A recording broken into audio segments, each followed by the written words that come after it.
దానయ్యకైతే ఈ దఫా బాగా లైఫ్ వచ్చేసినట్టుంది. వాస్తవంగా చాలామంది ఒక కామెంట్ చేసేవాళ్ళు. దారిన పోయే దానయ్య అయిపోయింది పాపం ఆయన పేరు. మనకి సాధారణంగా అట్లా సినిమాల్లో, కథల్లో వీటిట్లో ఉంటారు కదా! దారిన పోయే దానయ్య అని. అట్లాంటి పేరొచ్చింది. ఎందుకంటే పెద్ద పెద్ద సినిమాలకి ఆయన పెట్టినటువంటి సొమ్ము మామూలుగా కాదు. వందలు, వేల కోట్ల రూపాయలు.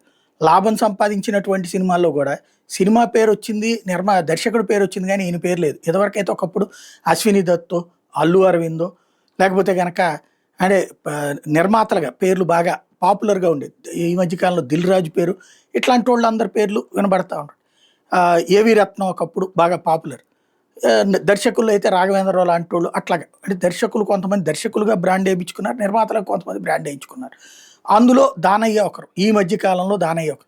అలాంటి దానయ్యకి ఇంతవరకు లభించినటువంటిది ఇప్పుడైతే మాత్రం ఒక అద్భుత అవకాశం ఉంది. ఇప్పటికే 50,00,00,000కి పైగా ఆ ఓవరాల్ బిజినెస్‌లో ప్రాఫిట్ వచ్చేసింది. ఓవర్‌సీస్‌లోని దాదాపుగా 25,00,00,000 దాకా 26,00,00,000, 27,00,00,000 సంపాదించి తొలి ప్రీ మూవీ బడ్జెట్ కిందన అంత సంపాదించినటువంటి సినిమా గాని రికార్డ్ ఎక్కిందని చెప్తున్నారు.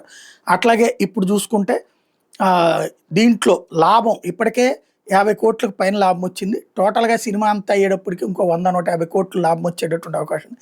400,00,00,000 సినిమా బిజినెస్ గ్యారంటీ అన్నటువంటిది. ఇక ఆ పైన ఇంకా ఎంత వస్తుందనేది దానికి మిగిలేదే అన్నటువంటిది అభిమానులు చెప్తున్నమాట.